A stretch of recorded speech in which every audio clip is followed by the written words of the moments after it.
Ladies and gentlemen, boys and girls, children of all ages, this is the greatest time of the day.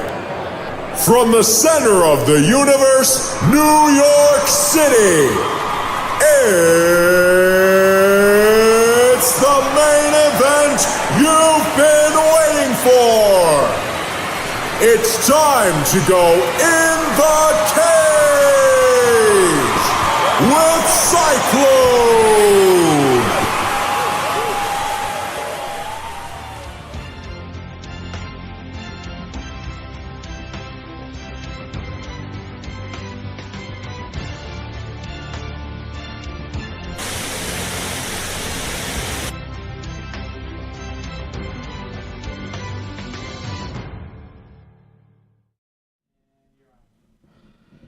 And your Messiah is back. Oh, goodness gracious. So much going on right now. So much in the world of MMA. But guess what? Starting the show off today, something different for all of you. We got a guest, a very inspirational guest at that too, right now. So on our hotline, Maximiliano Yoa. Max, you on the line? Yeah, I'm here. How's it going, Dick? So, okay, you had a incredibly serious injury. So, why don't you fill in the listeners on what exactly happened? Well, in 2012, I was sitting on a balcony, but it's not like your typical balcony on the East Coast. The balconies over there, or it's like a seat. It's a stucco ledge. So I was sitting up there, and it was Cinco de Mayo. I had too much to drink, and I lost my balance. And next thing you know, I was on the ground from 2 stories. So I fell 2 stories. I landed on my butt, which just basically went up to my T5 spinal vertebrae and shattered it. And then I was basically a paraplegic. But it's strange because right when it happened, I kind of just accepted it. It was that's just the way I am, I guess. I pretty much just accepted it and just rolled with it, literally. Now, before your accident, were you aware of paraplegics training in BJJ? No, it was something. Even when after my accident, there was only one guy, Tyler, up north in California that I could find. So it was really hard to even get a reference on how to go forward, because even Tyler, his situation is different from mine. He has spinal bifida, so he has more mobility than I do. So I was kind of hard to even compare to him. Now, both before your accident and especially now, is there anything that you absolutely just hate about jiu-jitsu? That I hate? Yeah, is there anything that you just can't stand anything? Oh, no, everything's a challenge and that's the beauty of jiu-jitsu. It really can adapt to pretty much anything. As long as you have a sense of independence, or even if you don't have, like, let's say you're more of a quadriplegic, there's still things that you can do with jiu-jitsu, even for exercise, even if you can't compete or do other things. It's universal, really. It can really handle a lot of situations. See, now that just makes me look lazy, because if I get a hangnail, I don't want to go out the house. I mean, honestly, for me, because before my accident, I had a blue belt. I've been training 3 years already. So I never hate anything. But I think one thing that probably gets me sometimes is when I'm watching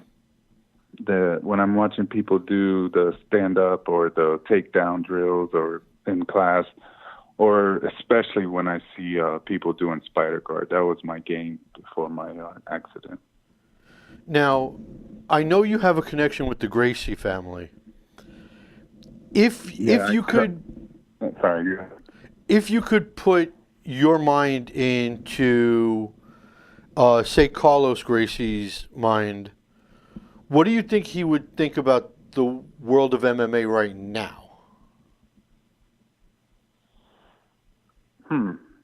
I don't know. It's hard to answer that because for me, I never. I mean, it's come a long way, obviously, from the days from the 1900s. But I think he would. I honestly, I can't answer that. I don't even.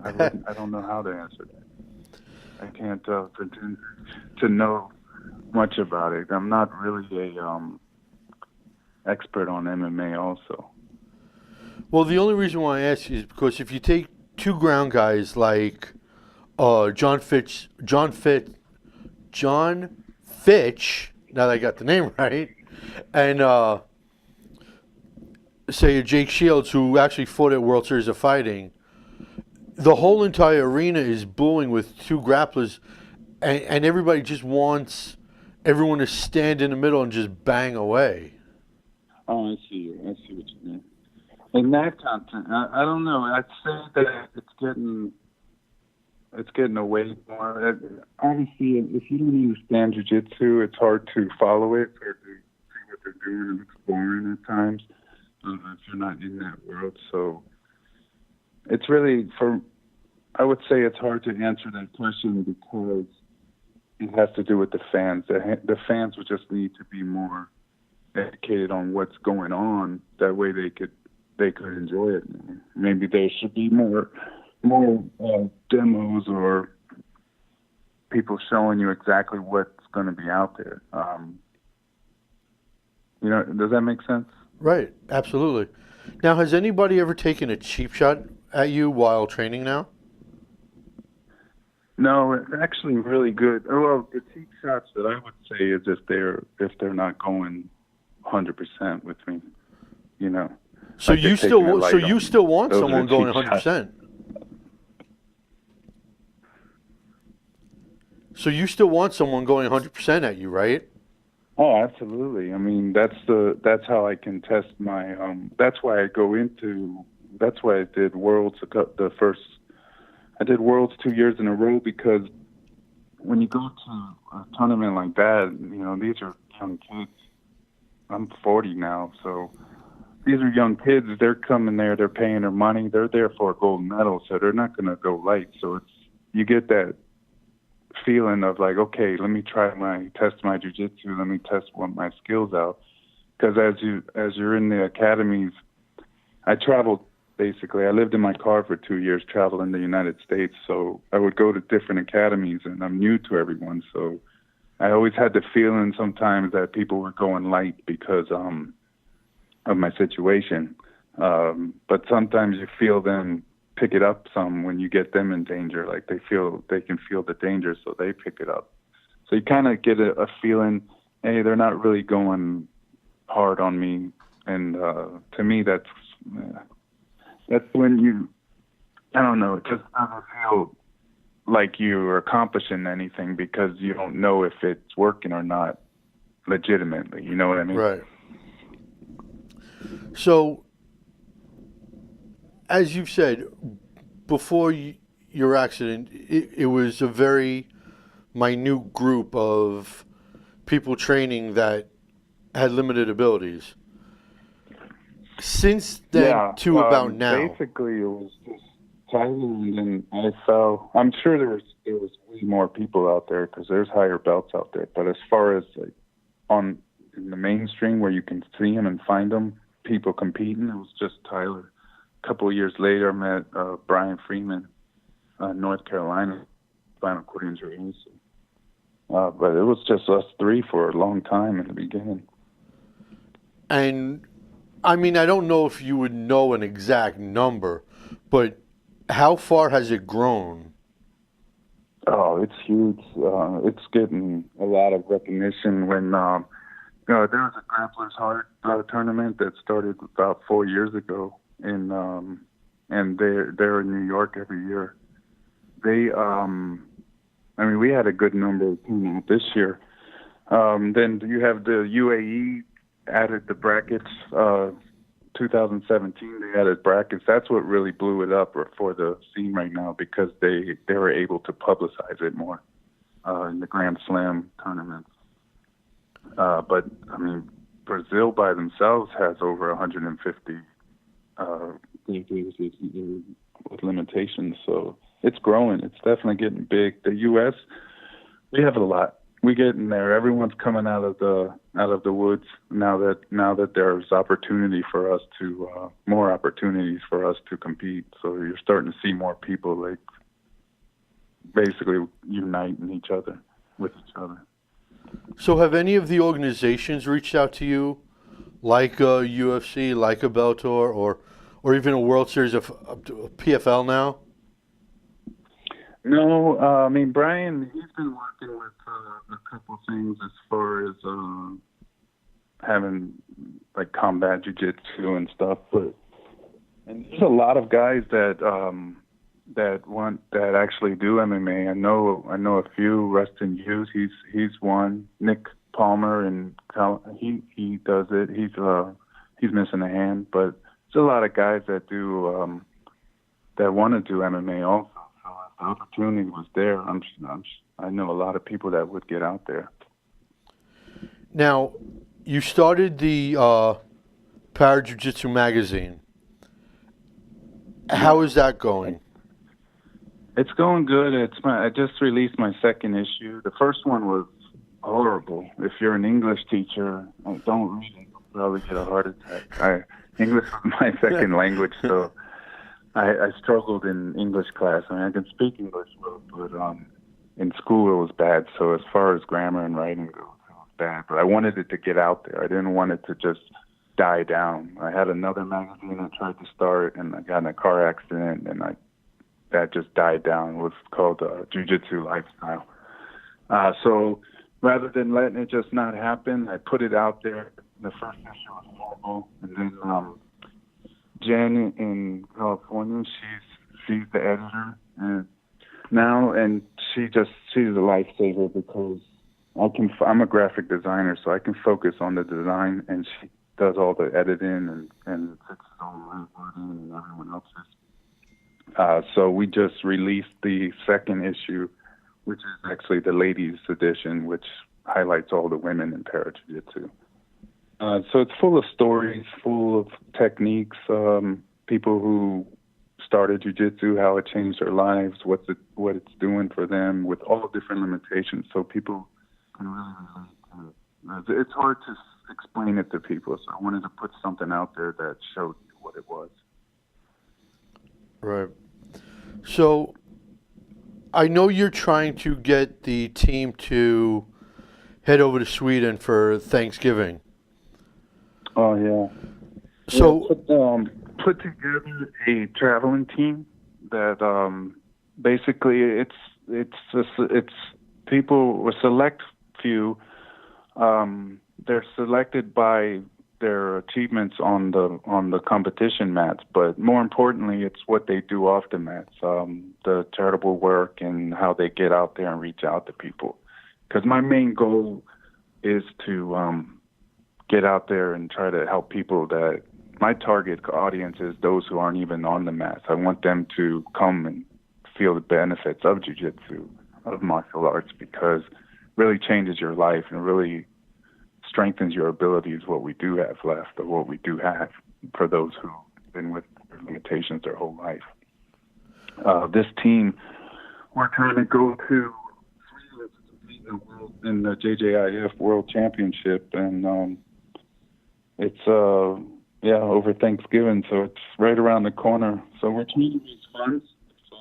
If anyone's in the position to share any little bit will help. We have a GoFundMe page, and there's a website you can donate at USA PJJ. So it's P as in Patrick, PJJ.com.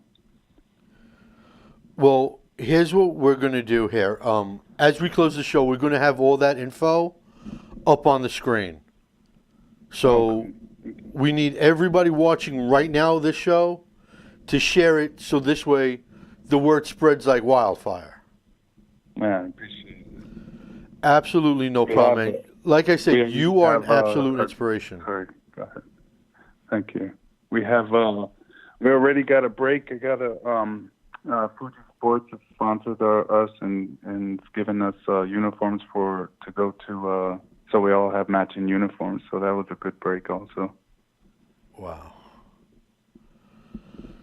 So Max, I want to thank you for your time. No, I appreciate it. Thank you for coming on. I also want to give a shout out to Steve for helping me out with this. He's my buddy in New York. He started jiu-jitsu up there with Enzo's Academy. Now, let me just ask you this before we let you go. When you're training with Steve, any like noogies sometimes? I just try to pull on his beard. Poke him with his beard. Oh, you know what? I might need to go to Henzo's now to watch that in person.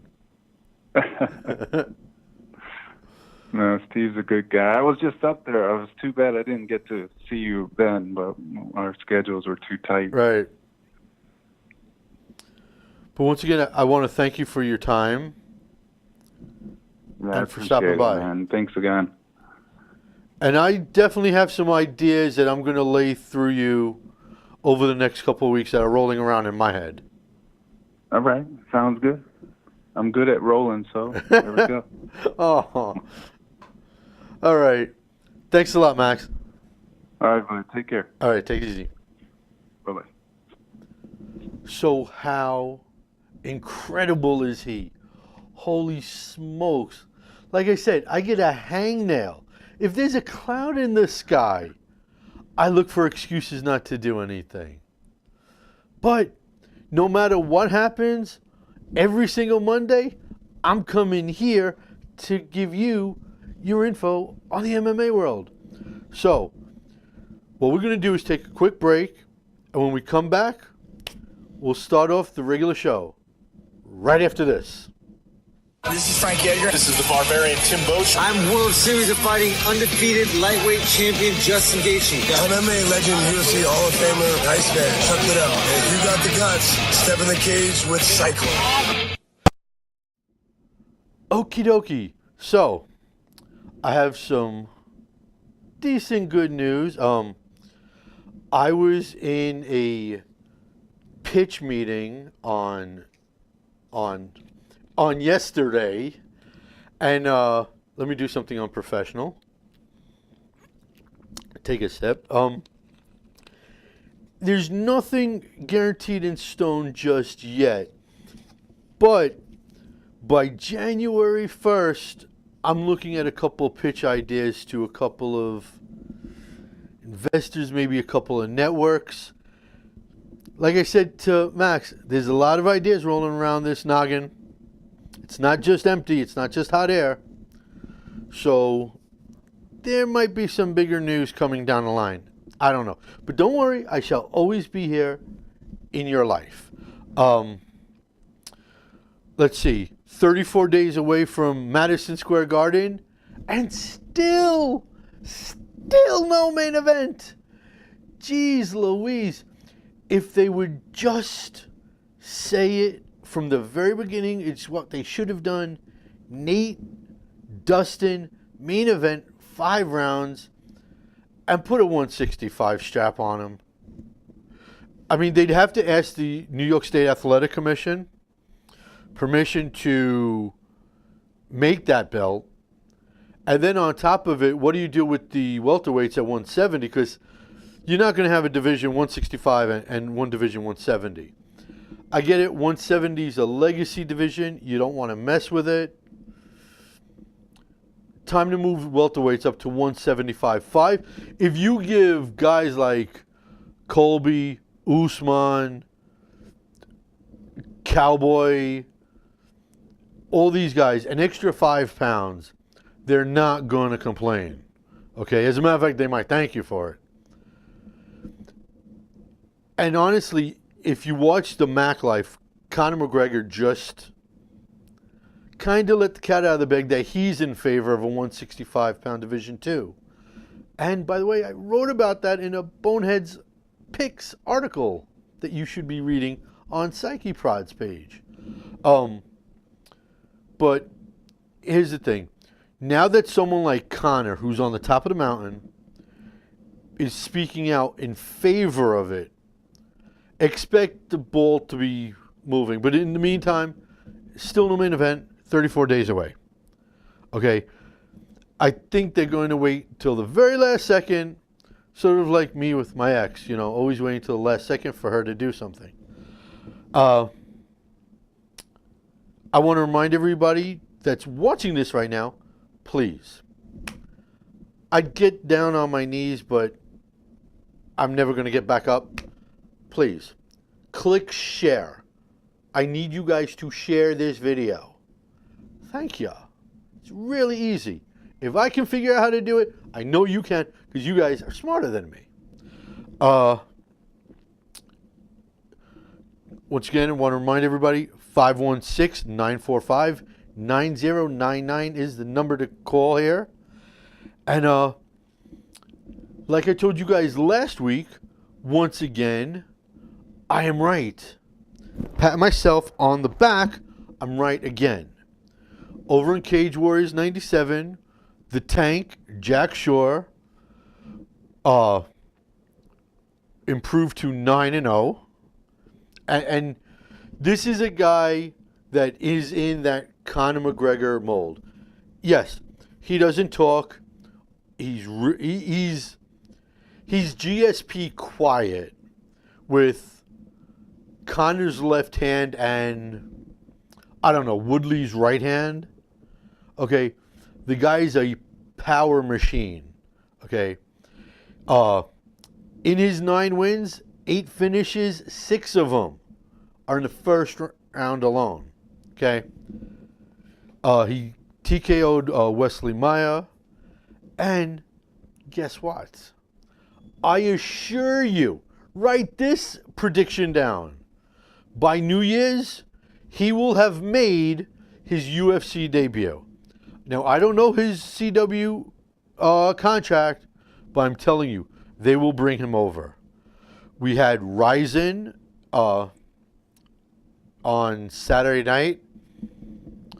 Look, Ryzen is, to quote Maximax, it is what it is what Ryzen is. Bob Sapp. Oh my God, Bob Sapp is still fighting. And he actually ended a 14-fight losing streak. Holy smokes. You figure after 14 losses in a row, you might have just hung him up somewhere down the line. And that goes all the way back to March 2011. Okay. He won by unanimous decision over a 26-year-old debuting Abdelrahman Shalan.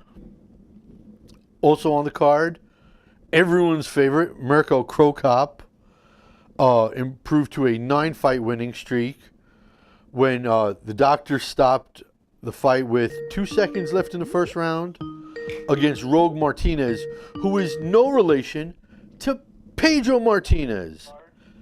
Everyone's favorite, Mirko Krokop. Hello. Hello, I believe we have a caller on the line.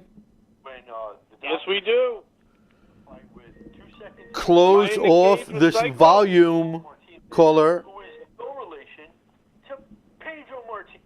Hello. Hello, caller. Am I in the cage with Cyclone? Yes, you are, caller. Who are you and where are you? Cyclone, how are you? Fine. Who are you and where are you? Coach.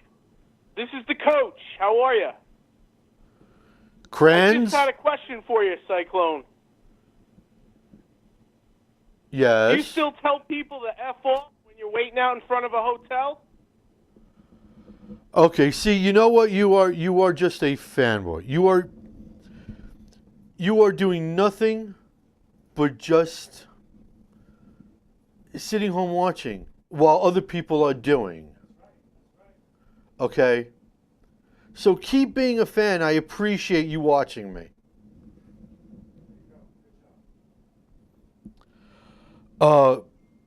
But while we continue, how do we not talk about Bellator? While the cat's away, the mice will play. Bellator, first of all, DAZN had their own little problems. Okay, there's a rule in the UK that you can't go past a certain time. Okay, with combat sports. So, right before the main event started, in the UK, they wound up watching cartoons. And obviously, they missed a mauling of Rory McDonald by Gegard Mousasi. Look, you can't take anything away from Rory. Rory's trying to be the best he can be, and he's still welterweight champ. He still has to put the title on the line against John Fitch in the first round. In the tournament. But he got busted up, and he got busted up really bad. It was sort of like a big brother, little brother sort of deal. You know, so there was that. Aaron Pico continues to impress, and I'm telling you, I don't think I've seen a fighter, whether it's boxing or MMA, throw a body shot the way Aaron Pico does. I mean, he wrecked Leandro Higo. And there will be a title shot in Aaron Pico's future very, very fast. Look, he's an Olympic level wrestler, and now that he has his striking down, he's just about damn near impossible to beat. He has Freddie Roach whispering in his ear. It's going to be really, really hard to top him. Douglas Lima against Koreshkov. Look, Andre did what, and I hate to, put everybody in one bundle, but the majority of the Russian fighters, they're not sluggers, they're mauler type guys. And that's what Koreshkov kind of likes to do. And he was doing it until Douglas was able to finish him.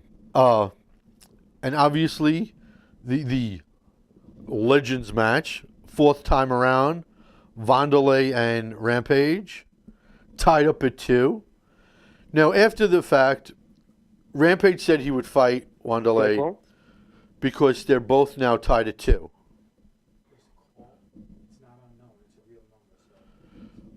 We have a caller now. You're on the line, caller. Who are you? Cyclone, you natural disaster of a storm. How are you? Who is you, caller? So this is I'm sorry, this is Ryan Duda from Hartford, Connecticut. Okay. Cyclone, I just wanted to ask you a question. So I know there's been talk. Sorry, I got a bad cold. What's talk of the rumored midget division of the MMA? Okay. Really? I'm sorry. Can you say that again? Okay. You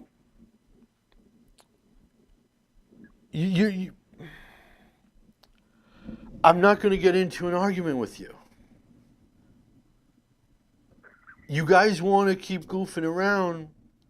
You're only wasting your own time because I am still succeeding. You, on the other hand, are not. And that's a sad, sad situation. So, anyways, Wanderlei and Rampage, considering a 5th time going at it. And here's the thing. They fought twice in Pride, once in the UFC, once now in Bellator. If number 5 does not happen in Bellator, I can see it maybe I don't know, the PFL signing both guys for a one-off fight. Watch it. It's going to happen. And I want to remind everyone that's watching, except for you knuckleheads, right after me, right here on Strong Island Radio and Television, brand spanking new show we got here, Pinups, Cool Cats, and Comics. And I am someone who cannot wait for that show. I want to remind everybody, CycloneComedy.com. Check out Psyche Prods on Facebook. And what we're going to do now is take a little break. And when we come back, we're going to talk some more big stories. Right after this. Hi, I'm Jim Miller. This is Dan Merigliotta. I'm Derek Munson. I'm Nick the Carney Lentz, and you're locked into the cage with Cyclone.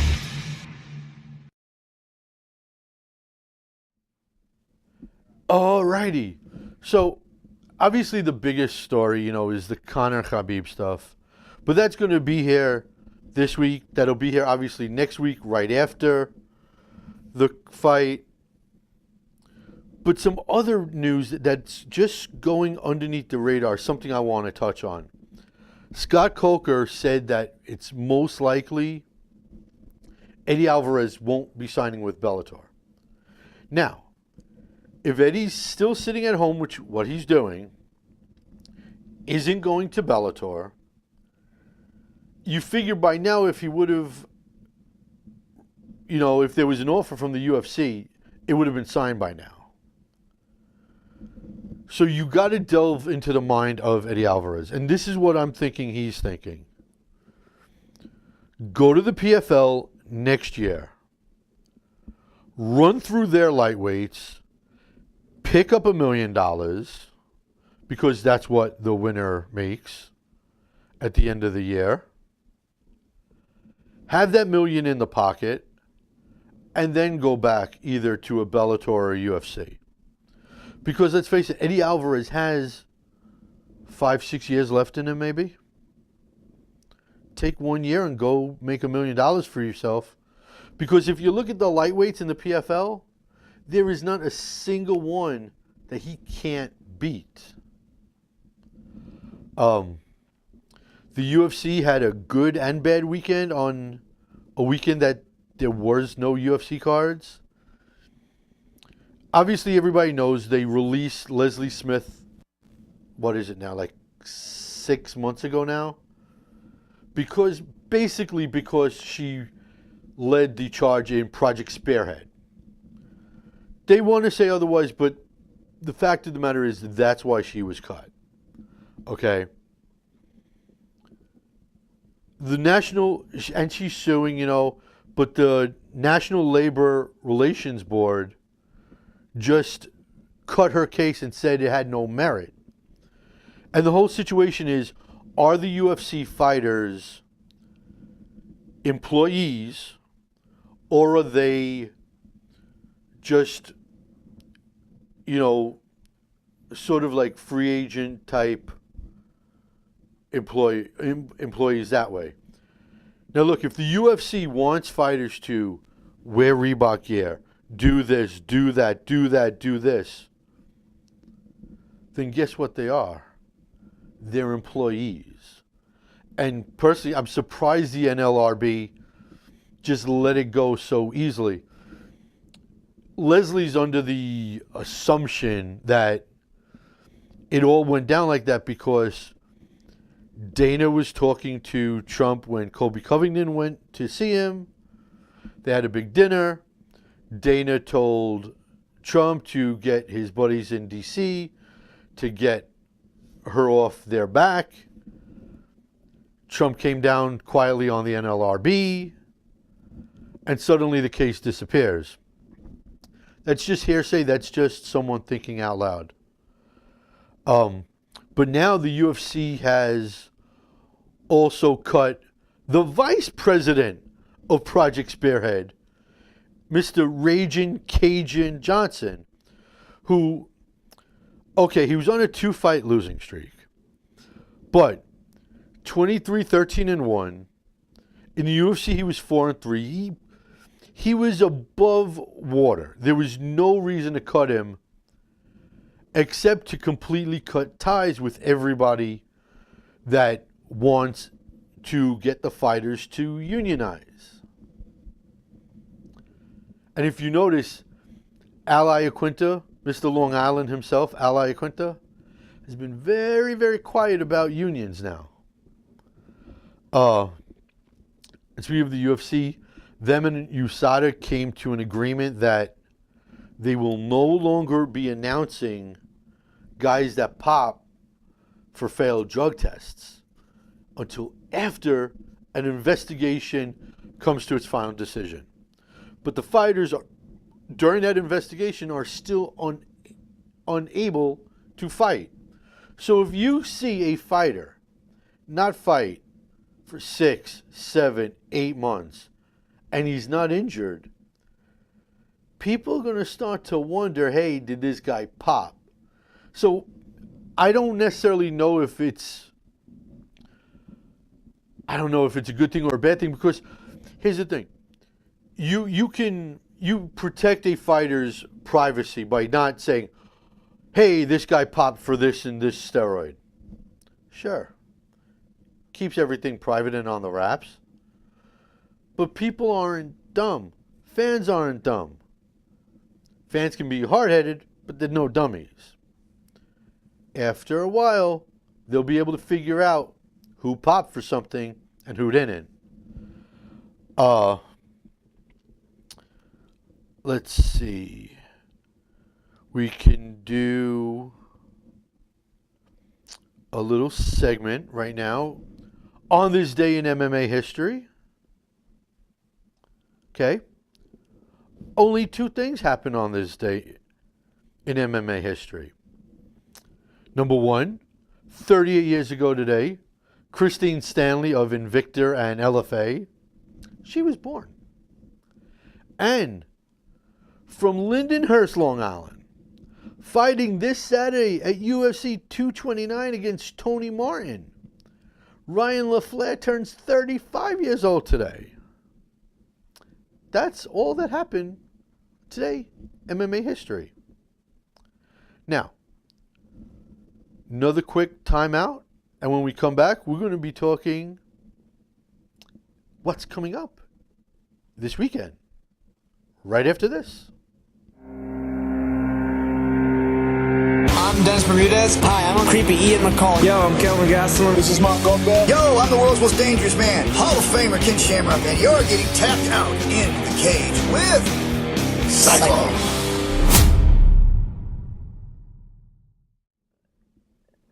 Okie dokie, and I want to remind everybody, if you're going to call in,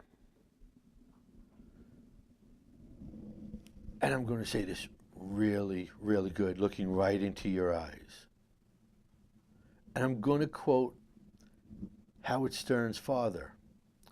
I told you not to be stupid, you damn moron. Please, if you're going to call, and I want callers, be normal. Nothing stupid. If you want to attack me, that's not going to work, because we got the final word. We'll cut you off. So it's not going to work. All right? I appreciate it. 516-945-9099.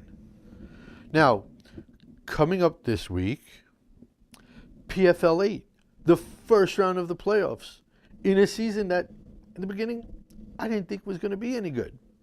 Gotta admit, was not a fan of the PFL, but I am now. And it's the featherweights and the heavyweights. Each guy fights twice. The winners move on. And the championships for the titles are December 31st. Once again, New Year's Eve Day. New Year's Eve Day. At Madison Square Garden.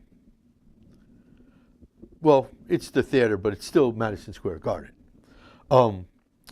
So the way I kind of like it is, I think as far as the featherweights are concerned, I believe that Steven Seiler and another Long Island boy, Andre Harrison. I think they can actually make it to the finals against each other. And as far as the heavyweights are concerned, the big boys, there isn't a shadow of a doubt. I would bank money on this if I was you. Kevin Tiller against Francimar Barroso. Those two, they are like those two trains on a collision course. And they're going to meet up. And they're going to meet up New Year's Eve day at the theater of Madison Square Garden for the heavyweight championship, PFL. Let's see. We have some other things,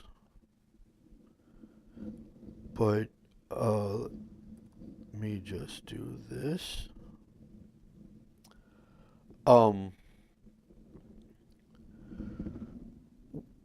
Obviously, the big card, UFC 229, obviously is going down. And look, everyone's talking, obviously, Conor Khabib. Conor said that if Khabib falls out, he's willing to take on either Pettis or Tony Ferguson. It's not going to be Pettis. It would be Tony Ferguson. And in actuality, that's really gutsy on Conor's part, because Tony's a bit tougher of an opponent to prep for than Khabib is. Tony's great on the ground, obviously, with 10th Planet MMA and Eddie Bravo whispering in his ear. Okay? And his stand-up is better than Khabib's. It's worse than Conor's, but it's a lot better than what he's going in for. I got a feeling the fight of the night is going to be OSP against Dominic Reyes. And then a fight that's flying underneath the radar. No one is paying attention to it. Yana Kunitskaya is taking on Lena Landsberg. And that is a fight, I guarantee you, might be in the bonus 50,000 at the end of the night. I don't know. I'm just saying. But I think it's a safe bet. I want to also remind everybody, keep checking out CycloneComedy.com and Psyche Prods on Facebook.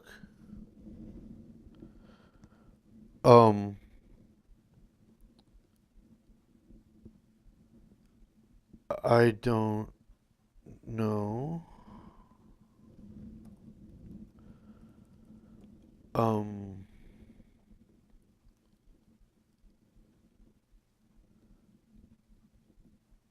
I'm assuming things are going good. But today also actually marks, and I didn't bring it up on this day because I'd rather do it separately, but today kind of marks, well, not kind of, it does.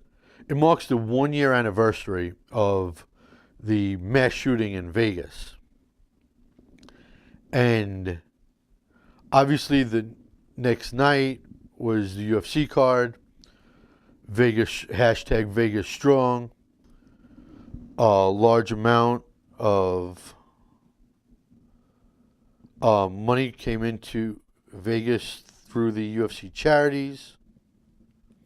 And it's a good way to remember such a tragedy.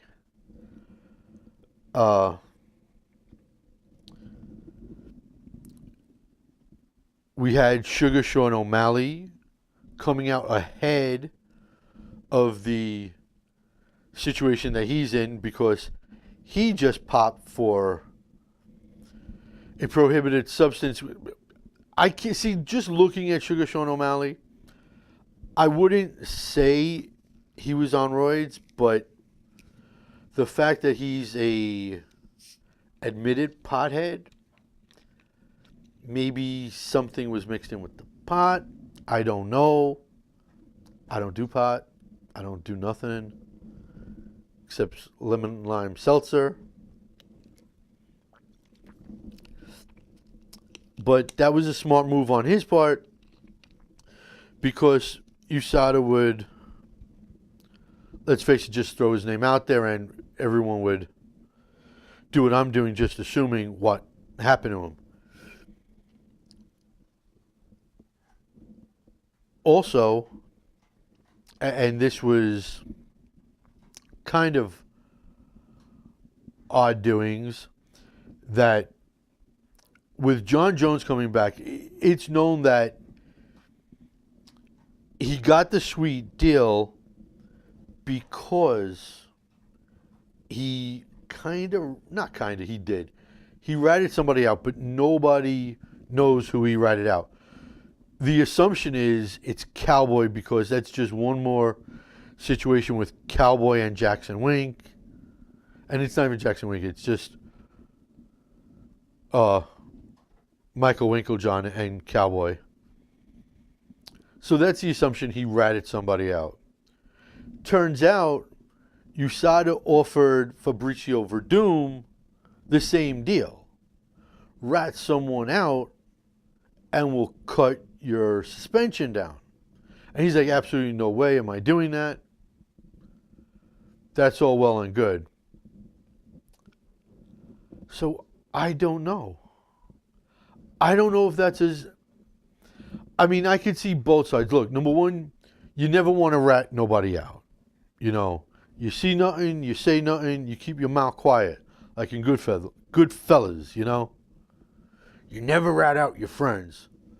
But then again, when it comes down to it, your butt's on the line. When it's your butt or their butt, you got to do what saves your butt. Because at the end of the day, when all is said and done, all the smoke is cleared, what normally happens? All you have is yourself and your family. That's all there really is. Okay? People can say they're friends, but truly not. People can say they're associates, truly not. People can say they got your back, truly they don't. You know, so it's tough to be in that situation. Would you rat somebody out? Who knows? I gotta admit, it's a situation that, honestly, if I was put in, I might rat other people out too. Honestly. Okay, caller, you're on the air. Cyclone, how's it going? It's Andrew. How are we doing this week? Okay, Andrew. Let's keep this clean, good. Mr. Lavelle. Yes, always, my friend. I was just wondering, what do you think of the overall impact that Conor McGregor has had on the sport of UFC? And do you think it's possible that he could go down as the greatest MMA fighter of all time? Okay, well, I'll do the first part first. What's his impact? He is, without a doubt, a number one. There is nobody at this point in history bigger than him. And I know a lot of the diehards hate him. You know, he gets a lot of grief from a lot of the hardcore guys because he does what he does. But that's the day and age we're living in now. We're living in a medium of in-your-face stuff, not the, you know, quiet gym, sweat, like that, boom, boom, boom. Right. What was the second part again? Do you think he could potentially go down as the single greatest UFC fighter of all time? That's a little bit tougher because, and the news broke now today that GSP said that If you pop for a PED, you should not be on the GOAT list at all, no matter what. Obviously, John Jones jumped in, immediately chiming in. Obviously, brain damage is a real thing. Look, I've been a big proponent of drug testing, not just in MMA, but in all sports. And I've always said that if you pop once, you're done. If you threaten an athlete with taking his career away, no ands, ifs, or buts about it. And here's the deal. If you take away their license in Vegas, the Connecticut Commission will follow suit. The California Commission will follow suit. Every commission around the planet will follow suit because these commissions listen to each other. Okay? Right. At this point in time, would kind of be on the GOAT list. Look, if he beats Khabib Saturday and then takes on either a GSP or a Tyron Woodley, conceivably both, and beats them both, whether the diehards want to admit it or not, he's going to be on that list. I mean, look, they flipped out when he was on the pound for pound list. The GOAT list, I don't think the GOAT, there is a GOAT list, though. I think the GOAT has to just be one single person. You know what I'm saying? Very true. And it could be, but a GOAT conversation is by generations.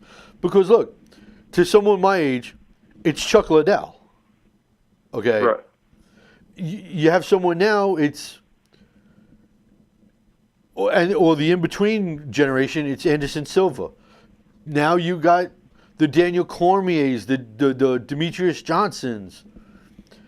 Every generation has their GOAT, and for something that you can understand, it's like, what would happen if Babe Ruth played today? Yeah, I get or Ty Cobb. It's similar to like Jordan and LeBron nowadays too. Right, absolutely. So I thank you. I thank you for keeping it clean. Yeah, of course. Doing a good job on the show, man. Thanks for having me on.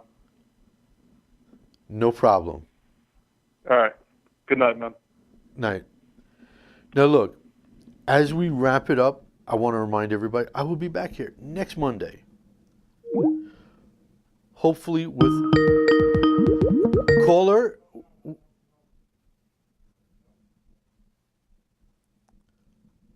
Hopefully with a lot less knuckleheads calling.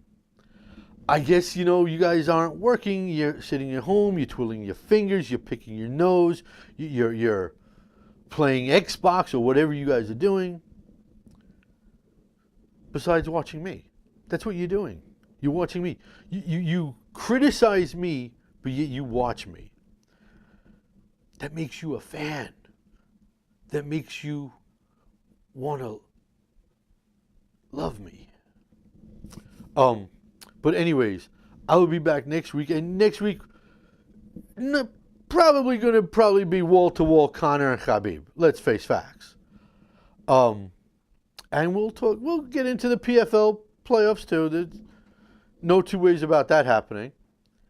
Now, until then, I'm Cyclone saying, just because you're not an athlete doesn't mean you can't be an athletic supporter. Bye-bye.